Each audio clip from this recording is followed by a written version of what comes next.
Hi guys, I thought I'd pop on today and show you a little recipe that I'm putting together. I don't even know what my supper menu is going to consist of. I've got some steaks thawed out, some thin cut ribeyes thawed out that I'm gonna fix. Don't pay attention to me, I'm a mess today. We've been out in the garden putting down ground cover, and it's really hot here today. We've got some more to do this evening. We're getting old and weak. We had to stop. It was hot, so we stopped to let things cool down a little bit. So I've come in to do a little cooking.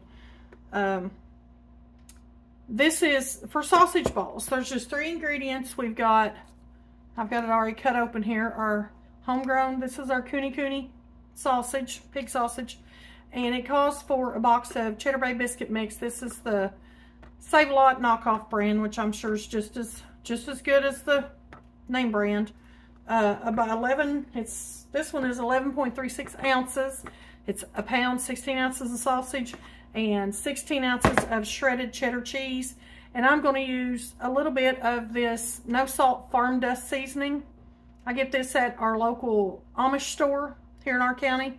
This is really good. Doesn't have any salt in it, so you don't have to worry about everything being too salty, because that's what I find if I use these extra seasonings. You really have to watch, because generally the first ingredient in them is salt. So if you're in the habit of salting your food and then you go ahead and add this, sometimes you can get your stuff too salty. But I do like this with no salt, because then I can control how much salt I actually put in. But all you do is, like I said, I've shredded this on my little grater thing, and you're gonna put your sausage in. And guys, this is a hands-on thing. My hands have been washed. They're clean. As clean as they're going to get with soap and water anyway. You're going to have to wash this up, mix this up with your hands. So I recommend, if you've got rings on, you probably want to pull them off, or you're going to have raw sausage in. And then I'm sitting down this time. I used to have to sit down because I had bad knees, but got those taken care of last year, so now I can stand. But I'm sitting down now so I can get everything in the shot. Me and the, we got a little clumpy here.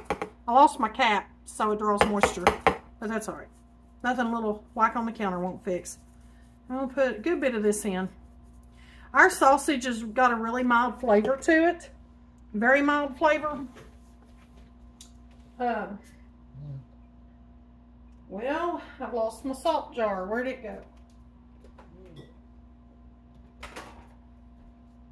I do that a lot. I lose things a lot. That's all right. I'll just get the box of salt from up here. I'm going to put a little salt, because like I said, our sausage is really mild and no salt in the seasoning. So, and what you're going to do, and I'm going to stay off the stove doing this because I don't want all this flour in my burners on my stove. You're just gonna, let me try to show you here. You're just gonna, I'm on my tripod, but it's, hang on a second. You can tell I'm not a pro at this, can't you?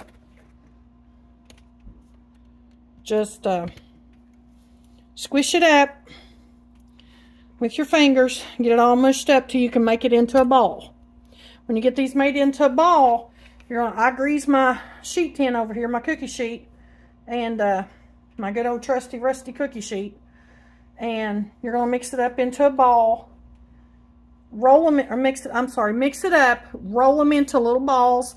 You want them probably smaller than a ping pong ball or a golf ball. You don't want them real big. They're supposed to be just like finger food type things, but we're just going to have these just because I had the sausage thawed and I wanted to try them.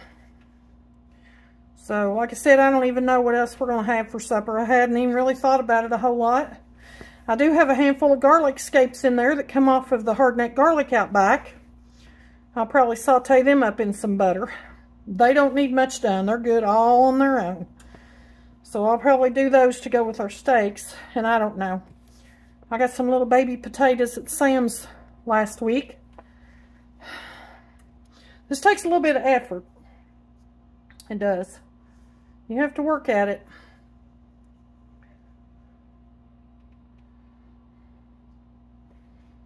I don't know if y'all noticed or not how, here comes Steve in, how much less red that this homemade or homegrown sausage, it's not homemade, we took it to the packing house. Homegrown, the pigs were grown here on the farm. The difference in the color, because I'm gonna tell you, there's so much of this store-bought stuff now, guys, it's just shot plumb full of food coloring to make it look more appetizing. I don't really understand what's appetizing looking about raw sausage to begin with. None of it's appetizing when it's raw, if you ask me. And it's, you know, I don't know. I think it's an unnecessary step, but that's what's out there.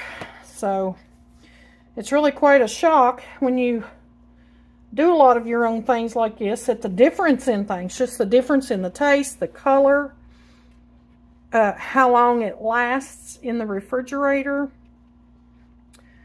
because, you know, they're putting preservatives in stuff, and I don't see no need for a piece of meat to hold in the refrigerator for a week or longer. I really don't, without going bad. That's just not natural. That's not nature. I don't know. This fellow that I saw doing this recipe was having better luck than me, apparently. And his sausage may have had a little bit more grease to it, a little more fat in it. I don't know. It's a struggle here. It is.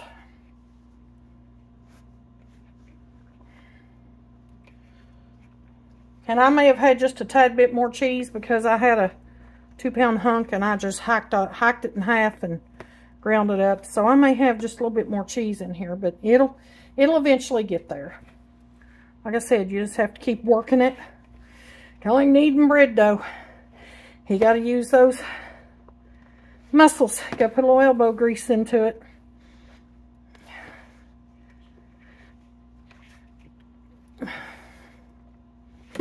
Okay, we're getting there. We're getting there. There might be a little bit of cheese left in the bottom, but that's okay too. It's like I said, I think there's plenty in it, and that'll just make it that much better, won't it? Okay, and then you're going to just pinch this off, and you're going to roll it into little balls, about like this. You're going to lay them out on your cookie sheet. You're going to bake them at 350 degrees. I think he said for 20 to 25 minutes. Try to get them as uniform as you can. You don't want great big ones on one side and then smaller ones on the other, because of course they're not going to cook at the same amount of time. They're not going to cook the same. Some of them are going to be done and some of them are not going to be done. So try to keep them as uniform as possible.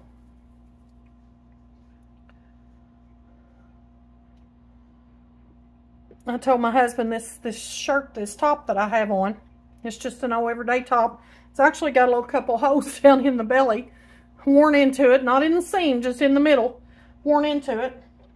I told him it popped up in a picture the other day on my Facebook memories. But let me sit down so y'all can see me when I'm talking. In my Facebook memories, I've had this shirt for 12 years. As you can see, I'm not a wasteful person. I'm still wearing this shirt that I've had for 12 years. I can't believe it's held up. But I have. It's been well worth its money. Whatever I paid for it, I have no clue. I don't even know where I got it. But, yeah, I've had it for 12 years. So, if it falls apart in the washer tomorrow, I've certainly got out of it what I bought for. But anyway, while I'm doing these, I want to talk to y'all a little bit.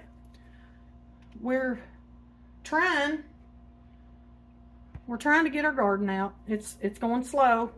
We've had a lot of rain here this spring, a lot of rain. We've had 2 to 3 inches, I think, here in the last week. So it's going out piece by piece. We've actually got one tomato plant out in a tub out back, and it was a bigger one that I bought at the greenhouse because it was just really cheap, super cheap. It's a Stripey, Mr. Stripey, I think, because it's one of my favorites, the yellow, and Steve likes the yellow tomatoes. really about the only tomatoes he'll eat. He's not a huge tomato fan. He'll eat one once in a while on a sandwich. But now he always usually likes to put out a couple of yellow plants. There was one variety that we were both really liked called the pork chop. And it was a yellow tomato. But I tell you guys, I've, since all this doings with these knees and being down last year from that, and now, don't get me wrong, they're a blessing. I'd do it over again 100 times. I say that all the time.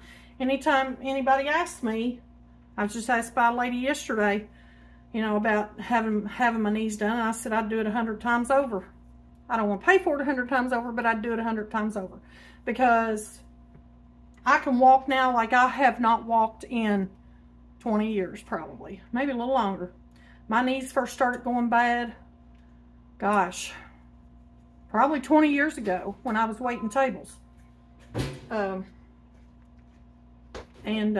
It's just, it's really hard to get up and down. You can't get up and down off the floor or off the ground because you just can't put that pressure on those knees. So, and plus I'm having issues with my left shoulder.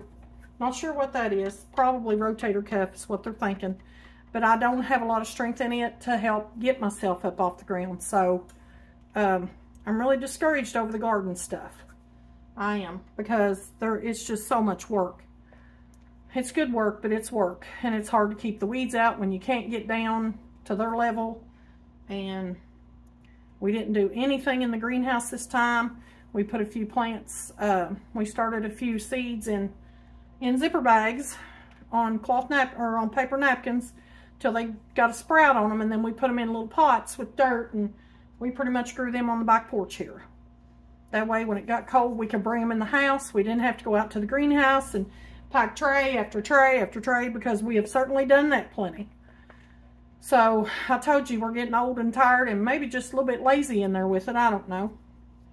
But, and I'm going to have enough sausage balls, as you can see here, to feed 3 armies. So, I may have to share these across the road. We didn't get out near the tomato plants. I didn't order any garden seeds this winter. Usually after I get through Christmas, Thanksgiving and Christmas, and get all that taken care of, that's my favorite time to sit down with the seed catalogs and order my garden seeds. And dream about the next spring. I gotta stand up a little bit, guys. It's making my arms tired having to reach up. That's usually my thing to do in the winter, is get those seeds ordered, and then they come in and I get to sit there and look at all the pretty things, pretty flowers and all the things. And I didn't order any seeds this winter, guys. I didn't even get but maybe 2 seed catalogs. And that's, I usually sit down and get online and just research free seed catalogs, and I just order catalogs from all over the country. I have seen at times I get 10 or 12, maybe more, different seed catalogs. I didn't even do that this time. I don't think they're sending them out voluntarily like they used to. Things, you know how things changed with COVID. Everything changed, but that's okay because I didn't order any anyway. But I actually did sit down last week and ordered a few more zinnia flower seeds because we really enjoy those. I always put a big patch of those out somewhere out along the edge of the garden. And we go out and drive past them every night, and I'll pick some to bring in, and the boys like going to look at them, the little ones. But I did order a few more of them because I didn't have near what I wanted, and near the varieties. You know, you can pick some up local, but you can't get the really, really fancy pretty ones like the green ones and the pink and green and the ones that I like. Y'all, I'll tell you what. This sure has stretched that pound of sausage. High as groceries are, this might be a good way to stretch a pound of meat. Do sausage balls, or you could do meatballs. I bet with all this cheese, these would even be good on spaghetti, with spaghetti. You know, you got a big family, and sometimes it's hard to stretch it. Really hard. I had someone tell me the other day that they had a pound of ground beef to feed their family, and they wanted to stretch it. So they cooked some brown lentils which cook really quick. And, you know, I really like lentils. I think they have a really good flavor. I think they have better flavor than a pinto bean does myself. And they pureed those lentils in the blender or in the something and added those in with their ground beef when it was cooked. They made taco type stuff. Nachos, tacos, something. And, you know, put their seasoning packet for their tacos on it. And you literally could not tell that these were even in the meat. That the whole family ate this and had no clue. And it stretched that pound of burger into what probably would have been at least 2 pounds. So, you know, times are hard, folks. I don't care what tax bracket you're living in, what area you're living in. We're all paying the same price for these groceries, you know. Doesn't matter how much paycheck you bring home. We're all paying these terrible prices for gas and groceries and utilities. And I'll tell you, I don't know how much worse it can get before people start getting hungry. I just wonder. Nothing surprises me anymore. Nothing.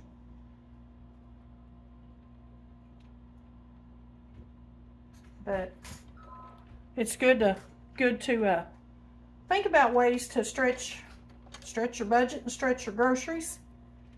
And this is a good way to do it. I can't remember.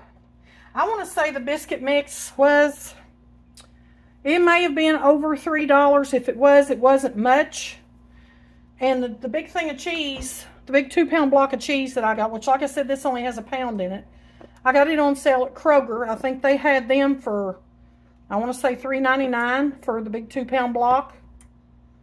And I don't know what it is, but I gotta wash my hands off now, guys. I always feel like that a pound of fresh shredded cheese, for some reason to me, it just seems like it has more volume to it than what you buy already shredded. Plus they add the stuff in there to keep it from clumping up. That's, you know, not as good for you. I'm not going to say I don't use pre-shredded cheese because that'd be a lie. I do use pre-shredded cheese. Mainly because, once again, I'm lazy. But I will, if I catch the blocks on sale, I will buy them. And, uh-oh. Trying to wipe up the sausage mess and I knocked you over. Hope you're all right. I will buy them and shred them. And we snack on cheese too. I've really been trying to watch my sugar lately, so that's one of the things I can kind of fill in the gaps with. Okay. So here we have them. We're going to go in the oven. Like I said, I've got my oven preheating to 350 or preheated. For 20 to 25 minutes. Okay, so there's them in. And I will be back to, when they get done, to show you what the next step is. So hang in there. Okay, we're back. They're out of the oven. I've already sampled one without the glaze. There's these 2 little packets in your bread mix that you melt 1/3 of a cup of butter. And you put your 2 packets, it's like your garlic herb topping in there. You mix it in. And you're supposed to brush it on top, but I think I'm just going to drizzle a little bit down over the top of them. Try to stretch it best I can.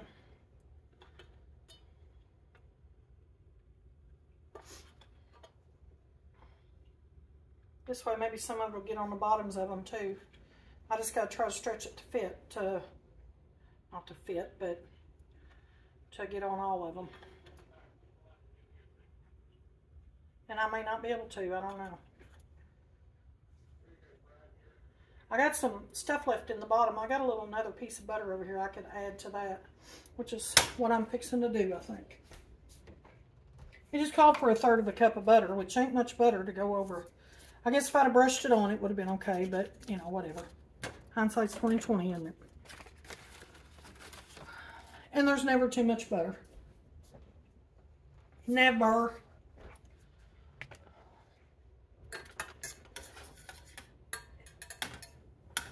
I'll just get that melted in there.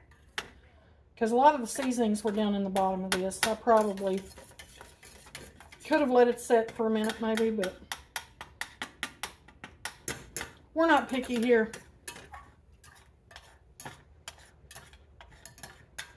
I'm trying to hurry this up so this is not like a terribly long video.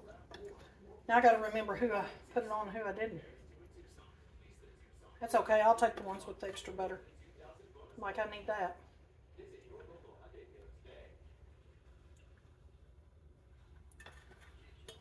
Steve come in, he threw our little thin ribeyes on the grill. I'm not sure.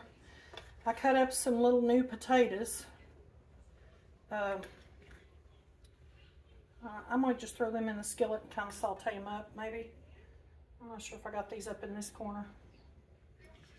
That's okay, they're gonna be good regardless.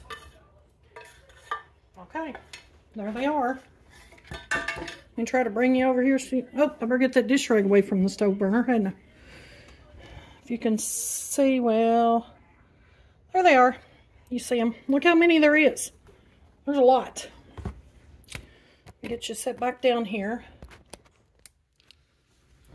Alrighty. Let's get one here. Braden, you want to come and try one on camera? Here, come on. You can try one on camera. Don't be camera shy.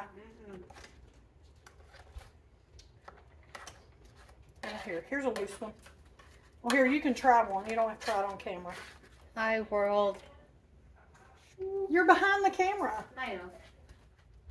He took my plate. Okay, I better shut that. Well, no, I'm not going to shut that burner off. I'm fixing to use it. Here's mine.